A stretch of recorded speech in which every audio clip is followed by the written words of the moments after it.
Hello, everyone. Welcome back to another review of The Bad Batch. Today, we're taking a look at Season 2, Episode 12, The Outpost. So, first of all, again, this is late. Reasons for that. I have decided that going forward, Bad Batch reviews are now going to be on Fridays. Of course, this is going up on a Wednesday, which is immediately weird for you, but I ended up, being so late with this one and things happening, and that especially now that we're getting to the tail end of Bad Batch and things are happening, and then Mandalorian, of course, things already happening just 2 episodes in and everything. I can't record 2 massive Star Wars podcasts in one day. Whether that and release them as well, so whether or not that be ahead, whether or not I record them ahead of time or not. So, yeah, this one's going up today because it's late, which is, it's now a week late because this episode came out today, last week, as of the upload. And then, of course, there's a new episode today, so then that review will go up Friday. So you'll get a pretty quick turnaround here on Bad Batch reviews. Anyway, so this episode, The Outpost, arguably the best episode of the season, maybe. I like how Crosshair has had 2 episodes this season, but they've both been standouts. Where there's so much has happened, especially with this with it being centered around There's a helicopter outside. Sorry, I don't know if you guys can hear that rumbling. That's what was distracting me. Is like, what the heck is that? It's a helicopter. There's been so much in these 2 episodes he's been in centered around his character, where the first one he was in, which name I can't remember. I'm gonna have to pull up my little cheat sheet here again.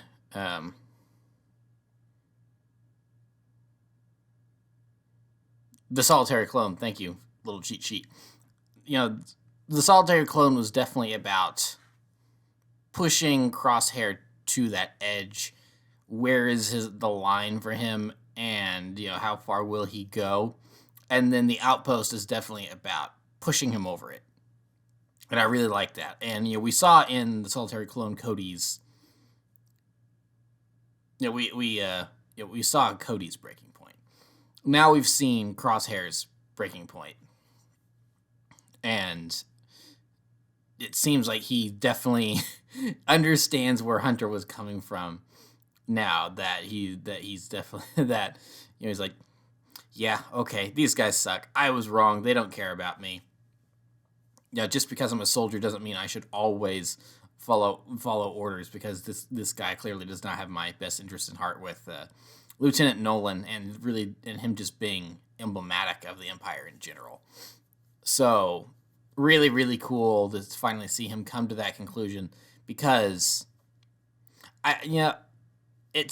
in retrospect, it seems obvious that's the direction we were going. But I mean, after the Solitary Clone, it didn't. At that point, don't think we really knew, and we could kind of guess and like, well, it could be moving in this direction, but there was not an obvious. There's not an obvious moment, I don't think, except maybe at the very end where he's a little frustrated with Rampart about having to give out Cody's number instead of his name. With that, it's like, but was that really disillusionment with the Empire, or was that him just getting on with it? So it's really cool that we've finally come to this point where Crosshair is like, all right, fine, the Empire are jerks. They don't care about me. I'm done with this, and he just straight up kills Nolan. Spoilers straight for the end, I guess. Just a really cool. It's like that. It's funny though, is that that's what I think everyone wanted him to do to Rampart, but then Rampart got arrested in an episode that had nothing to do with Crosshair. So it's really interesting how they separated them like that, because usually in stories like this, you keep those you'd keep those characters together, and you would move them forward to where Rampart's still active in the season finale of this season. Crosshair finally has that moment of realization. He kills Rampart in the season finale, and he either dies in the process or joins up with the Bad Batch again. But they're clearly moving in we're going to do this a little bit differently direction, which I applaud them for doing, where Rampart is seemingly taken out of the equation much earlier than we would anticipate. He was taken out at the halfway point. And then the guy that we have for Crosshair to have that turning point moment is just some random goon. He gets a name, and that's really about it. We just know he's a jerk. And he's kind of a fresh face. He's a green commander. So it's most likely is that probably like we see with a lot of the Empire later on, is that he probably ended up with that position somehow because of family politics. It's like his father's probably a senator or something. He got some sort of high station somewhere. So he's like, hey, can you give my kid or my nephew or whoever a command in the new military? And I was like, oh, yeah, sure, here you go. Because this is a brand spanking new military. It's not like they really carried over too many command, like too many command units from the prior army. I mean, you've got some people probably like Admiral Yularen and the like. But so many of those officers and soldiers were clones, where it's like, well, now the clones are being decommissioned. They're being retired. And it's like that one clone at the beginning says, yeah, forced retirement. What are we supposed to do now? And so it's like, it's just like, yeah, how do you fill these positions when you're bringing up a brand new army basically out of nothing? It's like, yeah, you've got the facilities and you're starting to work on the Imperial tech and everything that's going to replace the clone army tanks and everything. So you'll eventually get AT-ATs instead of ATTEs and E-11 blaster rifles instead of the DC-15s. But yeah, so Nolan being very green and still being a really pompous jerk, I thought was really rather interesting to see that. And yeah, and for him to then be all right, this is the one that finally pushes all of Crosshair's buttons, and this is the one that he's going to shoot dead and get the audience to cheer because of how disrespectful he is towards clones. That really is a good moment, and a surprising turn for the writers to do. Because again, it seems a little bit more unconventional. It's like, yeah, there's different. We've seen stories like this play out before in other media and different franchises and stuff. And it's like, oh, you're not exactly doing this the way we expected. So while a little unexpected, it's not unwelcome. So this is definitely going to be one of those episodes where it definitely is remembered very fondly as a standout episode. Commander Mayday, for what little we knew of him, great character. Really liked that guy. So feel so bad about him and his men. The just lineup of helmets in the shipping crate room or whatever, where I guess they'd kind of been camping out. Just a really, really simple but somber sight is that you count them. There's like 12 or 14 helmets there or something like that. So it's like, yeah, no, their numbers were not large to begin with, and then they all got wiped out. So I do wonder how long they were there, because it was clear that they had been there for a while. Mayday said that they'd been there for the better part of a year. So I'm wondering where in the timeline we are in this. Enough time has passed with him saying, because they're very aware of the Empire. They know that's a thing. It seems like they don't have any communications interruptions. It seems like they're able to communicate. It's just that they're being ignored. So I wonder if this is now saying that we're about a year into the Empire. I think that's maybe what that timeline he gave is saying, is that we're about a year into the Empire. Is that Commander Mayday and his troops have been pulled off of whatever regular battalion that they're a part of, and then after the end of the Clone Wars, and now they're stuck on the outpost duty here on the Outer Rim reaches or whatever. And so then, we've been here the better part of a year. So now we're like 9 months to a year into the reign of the Empire. So I think that it's not really important, I don't think, but it is kind of an interesting detail to see when things are happening. So, So I really think that's all I have to say for the story because overall it's just really, really good. I'm eager to see where they go with Crosshair and being captured at the end by the Mount Tantus people, the at the cloning facilities or whatever scientific facilities that we saw in the last episode. So so yeah, I think that's all I have to say about the story. But I do want to talk about the visuals really quick and just how much I love the Clone Wars art style and how much it's grown up and how much it's been worked with at this point and everything, and why I'm glad that they're keeping it around and not and they haven't complete and they never ended up completely abandoning it like we kind of thought that they did after Clone Wars got canceled, because the snow textures in this episode, like sticking to Mayday's beard and the little flakes on Crosshair's armor and everything that are picked out very well because his armor is black. That was really awesome to see. Just those small little details were really, really cool, and shows you how far this art style has progressed since the like the Clone Wars movie in the early episodes. Because I was not really aware of them at the time because I wasn't really reading reviews and stuff like that. But a couple years in, I remember going back and reading reviews of the Clone Wars movie and like season 1 stuff like that, and a lot of people not liking it because it's like, oh, it's a children's TV show, blah blah blah blah, and it's like, oh, the art style, and a lot of the complaints at the time it seemed like were that you look at the person in the show and then the action figure, it looks like it's just moving action figures, and it's like, I guess in those early days there was a little bit more stiffer movement. It was kind of staticky sometimes. Some of the facial features were a little stiff compared to what we have now.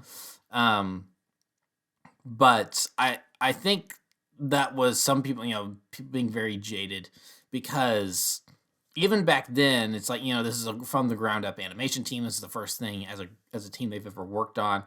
For some of them, they had never even worked with 3D animation before, so everyone was kind of learning on this project, and Lucas was kind of using Filoni to steward them, even though Filoni himself had never worked in 3D. He'd only worked in 2D on like SpongeBob and Avatar and stuff like that, which is funny. Well, hold on, I don't think he worked on SpongeBob.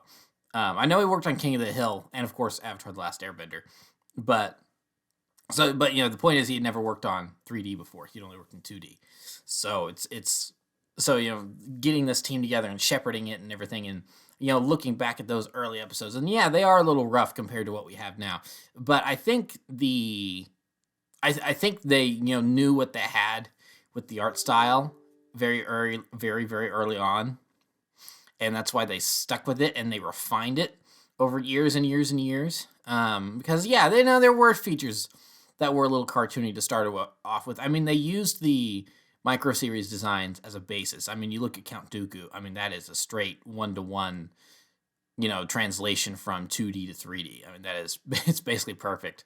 And he's the best character to point at when you go. It's like, yeah, no, these are just translations of the 2D designs.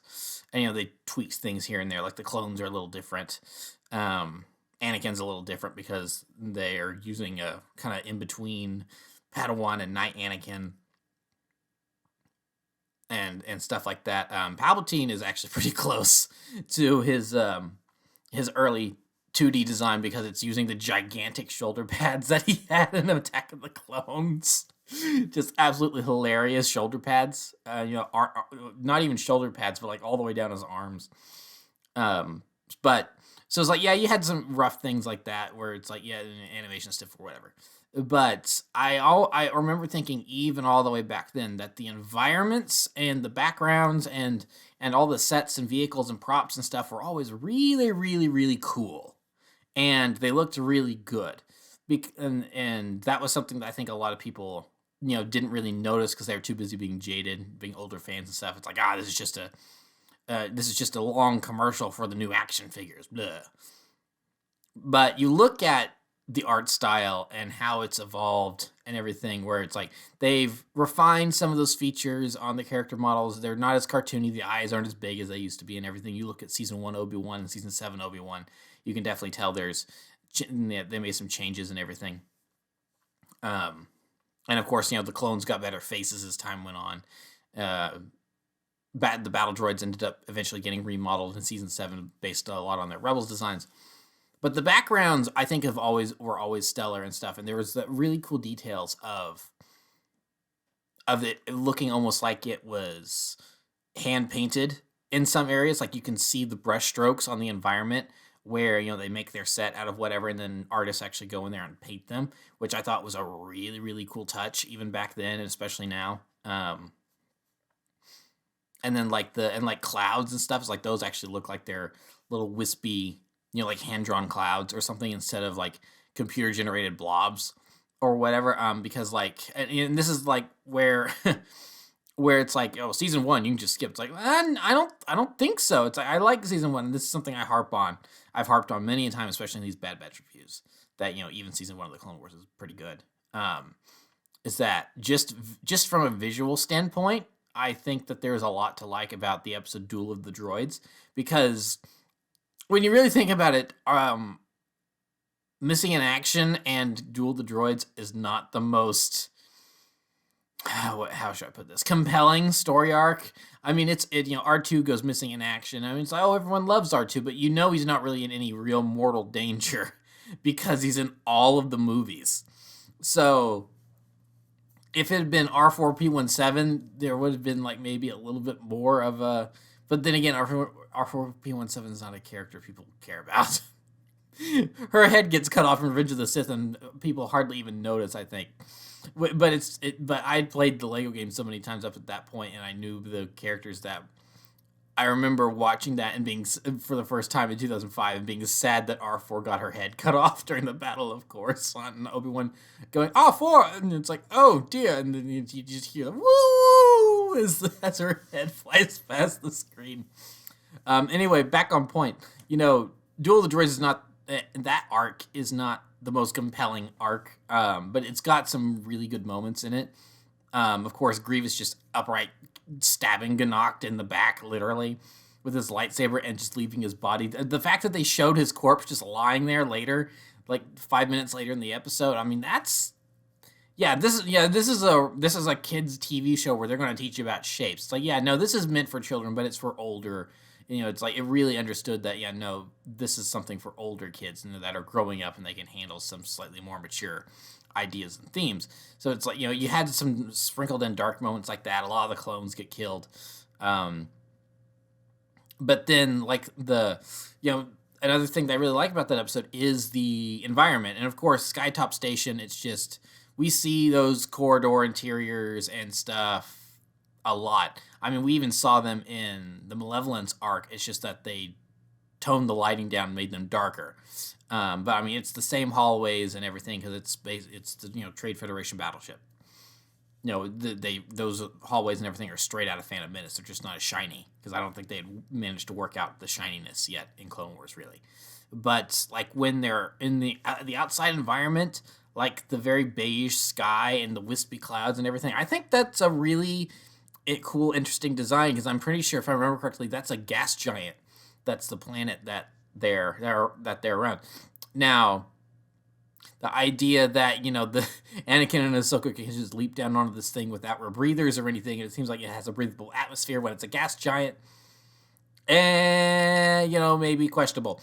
But it's Star Wars. The Force is a thing that exists. There's aliens and blah blah blah. Blah. So it's like it's one of those things you just forget about it. But so I'm pretty sure that planet's a gas giant. So like you can, like seeing all the wispy clouds and everything that are really just these different condensed balls of gas and stuff. I think that looked really good, especially for that being the 7th episode in the series or something like that. So I mean, it's a pretty early on. That episode was produced pretty early on in the series run and everything, and I think there's some really good art stuff in there. And skipping forward now to the Outpost with Bad Batch. Just what they're able to do with particle effects, like with the snow and everything, like I was talking about, and just the frigid environment. Just really, really cool to see how far they've progressed. Because for a more direct comparison, it's been a while since the Clone Wars had even done snow. For sure, they had it in Season 1 Trespass, and I really hesitate to even think about when Lucasfilm Animation has done snow since. Because I don't think they really, They were okay. No. I was about to say I don't think they did it in Rebels. Yeah, they did it in Rebels because there's a really important episode in Rebels where they deal with snow. But that show was also very stylized in its own manner, and so I don't really think the snow was as detailed there. Trying to think. I don't think they use snow in Resistance, but Resistance is also kind of forgettable in general. Yeah. So it's not so Lucasfilm Animation doesn't do snow all that often. So it's really so I feel like the design team probably really pushed themselves with this episode. It's like, okay, we're really gonna nail this snow. And I think they really pulled it off. It's just and the fact that the sun doesn't come up until the end of the episode, just from an artistic point of view. Most of the episode is in the dark and everything, and then at the very end of the episode, when Crosshair has his epiphany and everything, like the light is finally shining on him after being so long lost in the dark, and that's when he makes that choice. And of course, the bird kind of symbolizing freedom and everything. He's finally free from this path. Just really cool effects, story. This was a really really good episode, and I think it's definitely going to be a memorable one for Star Wars fans and hopefully maybe an award winner. I mean, it'd be this is one that they should definitely submit for like Emmy awards and stuff. This would probably be a good contender. So yeah, I think that's pretty much it for this review. So thank you for watching. Remember, the next review will be up Friday of the next episode, which is the ever elusive Pabu, which I've been saying for weeks, like, what the heck is a Pabu? So yeah, that will be on Friday, and then you can expect Mandalorian reviews on Monday and Bad Batch on Friday for the next several weeks until these both wrap up, and then I've got other stuff that'll come out as well. So that is it. So thank you for watching. Remember to like, comment, subscribe, all that great stuff. Remember to follow me on Twitter and Instagram. Those links are in the description below, and I'll see you guys next time. Thank you so much for watching, and goodbye.